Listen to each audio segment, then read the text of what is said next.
अब हम लोग प्रॉपर्टीज ऑफ सिग्मा देखेंगे। ठीक है, ज़रा इसको समझते हैं। प्रॉपर्टीज ऑफ सिग्मा, ये आपके पास टू फंक्शन है। एक फंक्शन एफ आर आर है और दूसरा फंक्शन जी एफ आर है। दोनों के बीच में सम है। ये दोनों मिलकर एक फंक्शन है। तो जो सिग्मा है ये डिस्ट्रीब्यूट हो जाता है। ये एफ आर के साथ भी सिग्मा लग जाएगा प्लस सिग्मा जी आर के साथ भी लग जाएगा। ठीक है, अगर कोई फंक्शन एफ आ रहा है और उसके साथ में कोई कांस्टेंट है, ठीक है, तो ये कांस्टेंट आपका बाहर निकल आएगा। तो बाहर निकल आएगा इस तरीके से, तो ये ऐसे हो जाएगा सिग्मा एफ आर। ठीक है, मान लो कि आपका जो कांस्टेंट है वो फंक्शन के साथ मल्टीप्लाई नहीं है, दोनों के बीच में सम है, तो सिग्मा, तो ये सब एक फंक्शन बन जाएंगे। इस केस में सिग्मा के साथ भी लग जाएगा और एफ आर के साथ भी लग जाएगा। ठीक है, ये प्रॉपर्टी हैं, आप इसे याद रखेंगे और इसकी हेल्प से क्वेश्चन बनते हैं। ठीक है, तो जैसे देखो ये हमके इवेलुएट करना है। तो यहाँ पर क्या है question, C1 plus 2 times C2 plus 3 times C3 plus and so on. अब यहाँ पर तुम देख रहे हो C1 बाइनोमियल कोफिशिएंट है, C2 भी बाइनोमियल कोफिशिएंट है, C3 भी बाइनोमियल कोफिशिएंट है। ऐसे आगे भी C4 होगा, C5 होगा, ऐसे कहाँ तक होगा, ये Cn तक होगा। ठीक है, मैं आपको बताया हूँ, चाहे आप C1 बोलो चाहे आप इसे NC1 बोलो, एक ही बात है। ऐसे एक ही बात है, कोई फर्क नहीं पड़ता है। ठीक है, इस तरीके से। तो चाहे NC1 plus NC2 plus NC3 and so on NCn। अब इसके साथ में यहाँ 1 से मल्टीप्लाई समझा जाएगा, यहाँ 2 से मल्टीप्लाई हो रहा है, यहाँ 3 से हो रहा है, अगले वाले में 4 से होगा, फिर उसके अगले वाले में 5 से होगा, ऐसे सबसे होता जाएगा। तो यहाँ किससे होगा, यहाँ n से होगा। ठीक है, टोटल कितने टर्म हैं यहाँ पर, देखो 1 से स्टार्ट है, 1 2 3 n तक जा रहा है। इनका सम इवेल्युएट करना है। ओके, तो कैसे इवेल्युएट करोगे आप, सबसे पहले आप इसे सिग्मा के फॉर्म में लिख लो। सिग्मा के फॉर्म में लिखने के लिए आपको सबसे पहले जनरल टर्म लिखना होगा। ओके, ठीक है, चलो जनरल टर्म लिखते हैं। फिर जनरल टर्म होगा इसका NCR। ठीक है, NCR। R की वैल्यू देखो, यहाँ 1 है, 2 है, 3 है, ये तो जनरल टर्म हो गया। ठीक, यहाँ R है, यहाँ देखो, यहाँ 3 है तो यहाँ क्या है, 3 है, यहाँ 2 है तो यहाँ क्या है, 2 है, यहाँ 1 है तो यहाँ क्या है, 1 है, यहाँ n है तो यहाँ क्या है, n है। तो इसका मतलब इसके पहले यहाँ क्या आएगा, R आएगा। ठीक, अब यहाँ पर तुम R की वैल्यू 1 रखोगे तो ये मिल जाएगा, 2 पुट करोगे R की वैल्यू तो ये मिल जाएगा, R की वैल्यू 3 पुट करोगे तो आपको ये मिल जाएगा। इस कहने मतलब इस टर्म की हेल्प से किसी भी टर्म को तुम लिख सकते हो, बट सिर्फ तुमको क्या करना पड़ेगा, R की वैल्यू चेंज करना पड़ेगा। यानी R आपका वेरिएबल है, R की वैल्यू 1 से लेकर कहाँ तक जा रही है, 1 2 3 कहाँ तक, n तक। इसी बात के लिए अब आप सिग्मा लगा दो, ये आप ऐसे सिग्मा लगा दो। ठीक है, R की वैल्यू कहाँ से कहाँ तक जा रही है उसको लिख दो। R की वैल्यू 1 से स्टार्ट होगी, n तक जाएगी। इसके अकॉर्डिंग। ठीक है, ये आपका हो गया। कहने का मतलब चाहे आप ऐसे लिखो चाहे ऐसे लिखो, कोई फर्क नहीं पड़ता, ये सिग्मा के फॉर्म में हो गया। ठीक है, अब देखो, अब इसको तुम कैसे इवैल्यूएट करोगे। तो मैं आपको फार्मूला बताया था, क्या फार्मूला बताया था, फिर से सुन लो आप। ये आपका फार्मूला है R इंटू NCR। अगर ऐसा आप देखते हैं तो आप इसे लिख सकते हैं, यहाँ जो लिखा गया है नंबर, ये नंबर जो लिखा गया है इसको पहले लिख लो। इसको जब लिखोगे तो यहाँ लिखोगे,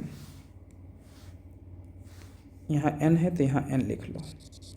ठीक है, फिर C, अब यहाँ पर जो n है इससे एक कम लिखो, यहाँ पर n-1, और यहाँ r है इससे भी एक कम कर दोगे, इसमें भी एक कम करोगे r-1। कहने मतलब इसको तुम इस तरीके से लिख सकते हो। अच्छा, ये सही है गलत है आप एग्जाम्पल लेकर चेक कर सकते हो। r की वैल्यू कुछ भी ले लो, जैसे मैं ले लेता हूँ r की वैल्यू 2, n की वैल्यू 5, c यहाँ 2 है तो यहाँ भी 2 लेते हैं। ठीक है, अब इसको लिखना चाहेंगे, यहाँ पर क्या है 5 है तो पहले 5 लिख लो। अब फिर c, अब यहाँ से एक कम कर दो तो 4, यहाँ से एक कम कर दो, यहाँ 1। अब दोनों को इवेल्यूएट करो, देखो लेफ्ट और राइट इक्वल आएगा।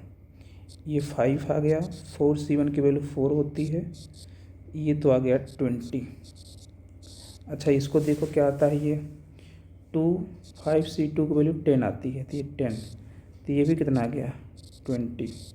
कहने मतलब जो इस तरीके से लिखा गया है उसको तुम ऐसे लिख सकते हो, कोई गलती नहीं है। तो अगला स्टेप हम लोग यही करेंगे। अगला स्टेप लिखते हैं is equal to sigma NC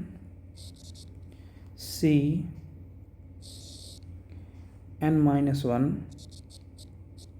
फिर r-1। इसके पोजीशन पर आप ऐसा लिख देंगे। ठीक है, कोई गलती नहीं है। r की वैल्यू कहाँ से कहाँ तक, r की वैल्यू 1 से लेकर n तक। ठीक है, ये हो गया। अब कुछ समय के बाद अब देखो तुम प्रॉपर्टी, सिग्मा की प्रॉपर्टी लगाएंगे। सिग्मा की प्रॉपर्टी में ये जो k है ये आपका, ये कोई कांस्टेंट है, कोई कांस्टेंट है। तो यहाँ कैसे पता चला कांस्टेंट है, क्योंकि इसके साथ r नहीं होगा तो आप समझ लेना कि वो कांस्टेंट है।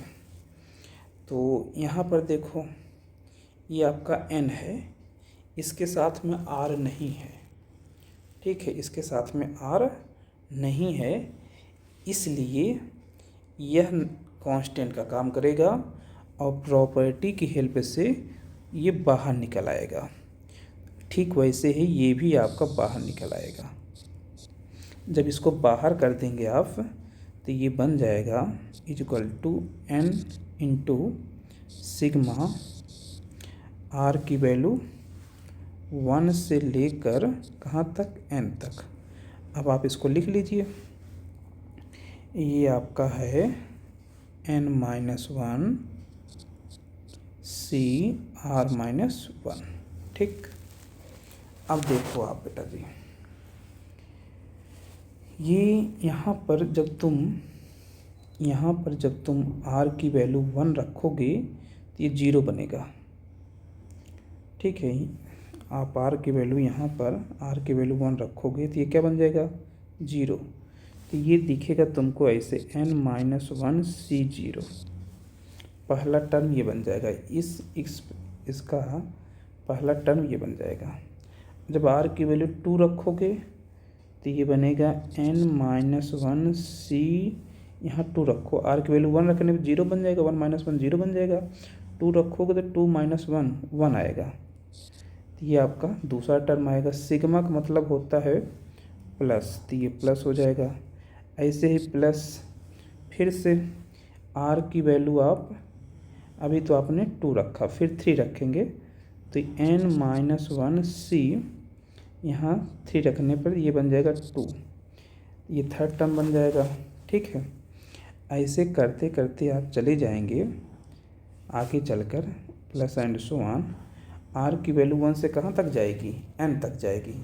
जब आप n यहाँ रखेंगे तो ये बन जाएगा n-1 c n-1। ठीक है, कहने का मतलब कि 0 से स्टार्ट हुआ और कहाँ तक गया, 0 से स्टार्ट हुआ, 0 1 2 कहाँ तक गया, n-1 तक गया। कहने का मतलब यहाँ तक गया।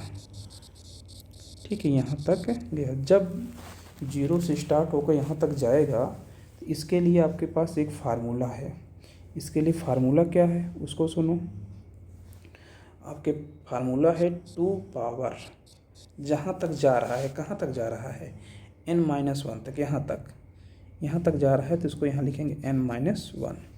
0 से स्टार्ट हुआ है और n-1 यानी यहाँ तक जा रहा है। ठीक है, तो 2 पावर n-1 ये बन गया। इसके साथ में क्या लगा है, n लगा है, तो इंटू n, ये आपका आंसर आ गया।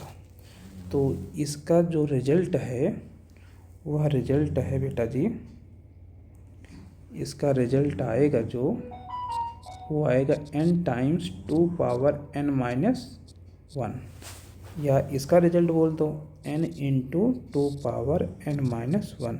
इसका रिजल्ट ये है। ठीक है, आपको ये रिजल्ट याद रखने हैं। ठीक है, आप याद रखेंगे तो आपको बहुत हेल्प मिलेगी। जब आपके क्वेश्चन आपको आएंगे करने के लिए तो इस रिजल्ट की हेल्प से बहुत जल्दी ही क्वेश्चन आप बना देंगे, या ऑप्शन में देखकर आप आंसर बता देंगे कि ये आंसर होगा। ठीक है।